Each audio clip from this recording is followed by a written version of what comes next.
আমরা যেন দাদুদের বাসায় থাকতে পারি।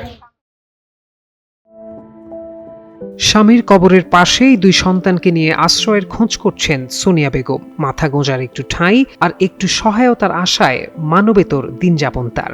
পাশে বসে আছে ৯ বছরের অবুঝ কন্যা ছোঁয়া, কোলে ১৮ মাস বয়সী দুগ্ধপোষ্য পুত্র সন্তান। গাজীপুরের কালিয়াকৈর উপজেলার উত্তর লস্করচালা গ্রামের এমন হৃদয় বিদারক দৃশ্য স্থানীয়দের মধ্যে গভীর সহানুভূতি ও আলোচনার জন্ম দিয়েছে। স্বামী সুজন মাহমুদের অকাল মৃত্যুর পর থেকেই চরম অবহেলার শিকার হন সোনিয়া আক্তার। তার অভিযোগ, শ্বশুরবাড়ির আর্থিক সামর্থ্য থাকা সত্ত্বেও যথাযথ চিকিৎসার অভাবে কষ্ট পেয়ে মারা যান তার স্বামী। সেই শোক কাটিয়ে ওঠার আগেই তিনি জানতে পারেন শ্বশুরবাড়িতে তার এবং সন্তানদের জন্য আর কোনো জায়গা নেই। এখানে আমি সারাদিন ধরে এখানে বসা অবস্থান আছি, কারণ আমি কোথায় থাকবো, কোথায় যাবো? আজকে 19 দিন হয়ে গেছে, আমার কোনো থাকার জায়গা নেই, আমার কোনো খাবার নেই। আর এই যে আমি আজকে 19 দিন যে আমার কেউ কোনো খোঁজ খবর নেয়নি। এখন শুধুমাত্র ওই যে আমাদের কালিয়াপুরের একজন যে দিবি ইব্রাহিম স্যার, উনি আসছিল, আর সেভাবে আমি কোথাও থেকে সহযোগিতা পাই নাই। এখন যদি আমি এটা সুস্থ বিচার বা সুস্থ সমাধান না পাই, আমার এখানেই থাকতে হবে, তাছাড়া আমার উপায় নাই। আমরা যেন দাদুদের বাসায় থাকতে পারি এবং যেন আমরা দুই ভাই বোন সঠিক অধিকার বুঝে পাই।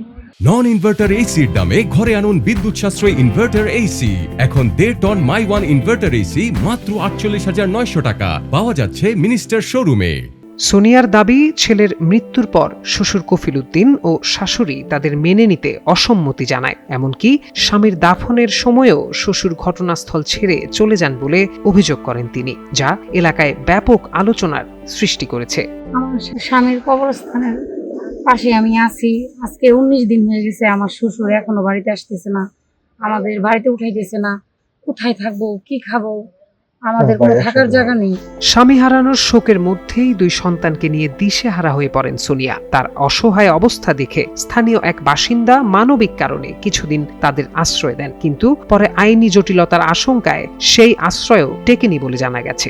মানুষের বাসায় ছিলাম আমি, তারাও তো মামলা খেয়েছে, তাদেরও অনেক হয়রানি।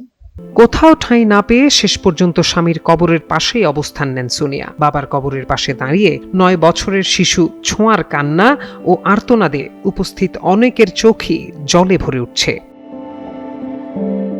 অশ্রুসিক্ত কণ্ঠে সোনিয়া বেগম বলেন, স্বামীর মরদেহ ফেলে শ্বশুর চলে গিয়েছিলেন, কেড়ে নেওয়া হয়েছে শ্বশুর বাড়িতে থাকার অধিকারটুকু। এখন দুই সন্তান নিয়ে কোথায় যাবেন তা ভেবে ক্রমেই বাড়ছে অসহায়ত্ব। তাই বাধ্য হয়ে স্বামীর কবরের পাশেই বসেছেন তিনি। 18 মাস বয়সী শিশুটি হয়তো পরিস্থিতি বুঝে ওঠার মতো বয়সে পৌঁছায়নি, তবে বড় মেয়ে ছোঁয়া বাবার ভিটে একটু আশ্রয়ের জন্য যেন করে যাচ্ছে নীরব লড়াই। প্রত্যয় দাস, যুগান্তর নিউজ।